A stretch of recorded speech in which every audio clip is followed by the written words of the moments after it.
this is kind of a prototype that was given to me of a harp guitar, a company by me, Holloway harp guitars. And so my pickups right now are like all over the map. I've got 3 different sets of pickups to try to find out, to do some testing to see what works well in the field. So I've got a K&K, I've got a LR Bagsley unit under the Anthem, and then for the bass I've got like a little distance system. So you can get those kind of things. The idea behind this instrument is it came out in the early, well maybe the late 1800s, 1900s, and it was used to be used in Europe, and it was like an orchestra, so you'd see them in orchestras. But I can see why it died off. It's a tough instrument to play. It's one of those things where you have to do a lot of muting because your bass notes will run over into your next chord, right? So it's kind of like that rub the tummy, rub the head thing. Yeah, so it kind of disappeared, and then Dyer, which is the main company for making harp guitars, came out and started putting out these phenomenal guitars, and Michael Hedges kind of took harp guitar to the next level.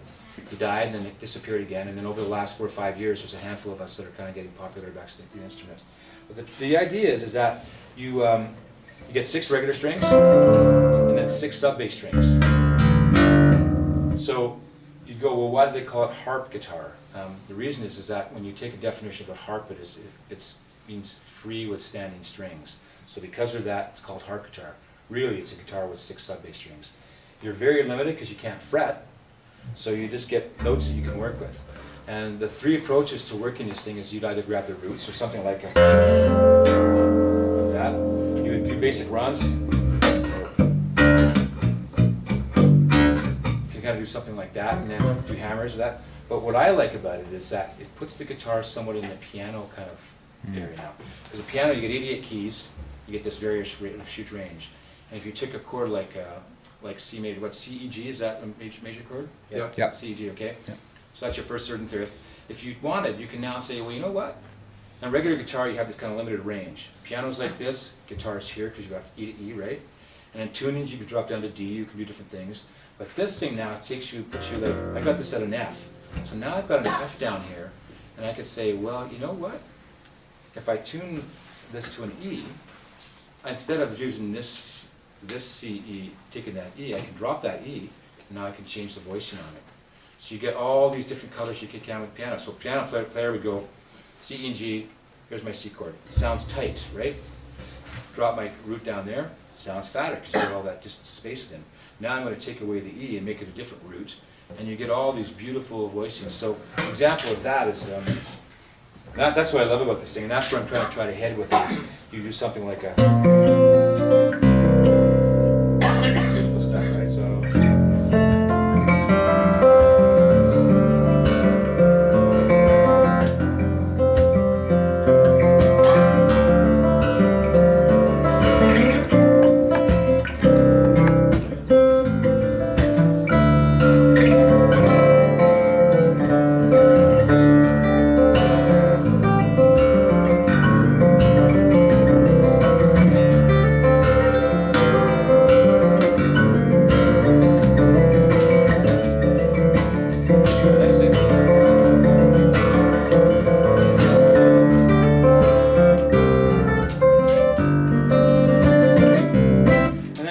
Funk out on it too, like a.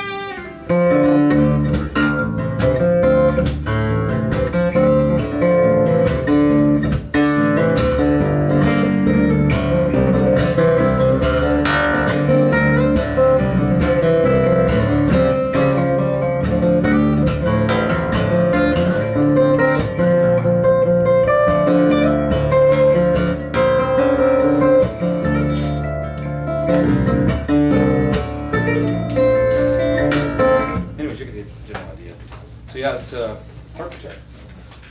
Cool.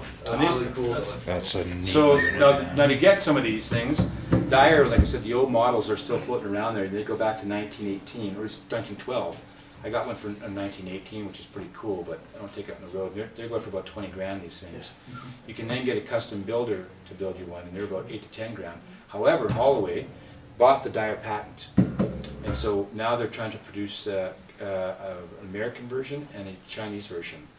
The Chinese version is being overseen by the guy who used to work with Loudon, and this is really great because they're going to make these things accessible. Nice. So this is the American build one. It's called the Model 4, and if you get the American model, it's about $2,800. But if you get the Chinese version coming in, which will be better than this one, it'll be about $1,400 to $1,200. Wow. And the idea is just to not build the Model 4 in the US, but to build the higher end 8 to 10 grand ones, right? So we hope to see a rise in harp guitars, and actually they've got sales just going out the door now to get these things. So lots of kids are inspired by it. I'm going to play you a piece in standard tuning, because a lot of time fingerstyle guys get picked on that they can't do anything in standard tuning. So the whole premise of this song is to try to do every chord possible in the key of E. At least that's what Dave Martone told me. Dave Martone sat down with the song and said, "Oh yeah, you're doing that, you're doing that. That's cool, you're doing that." So this is the song.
Oh, okay, okay. It's just the other parts that I kind of needed to. I guess, you know, I could probably play the song without it, Yeah. but it's like a crutch right now.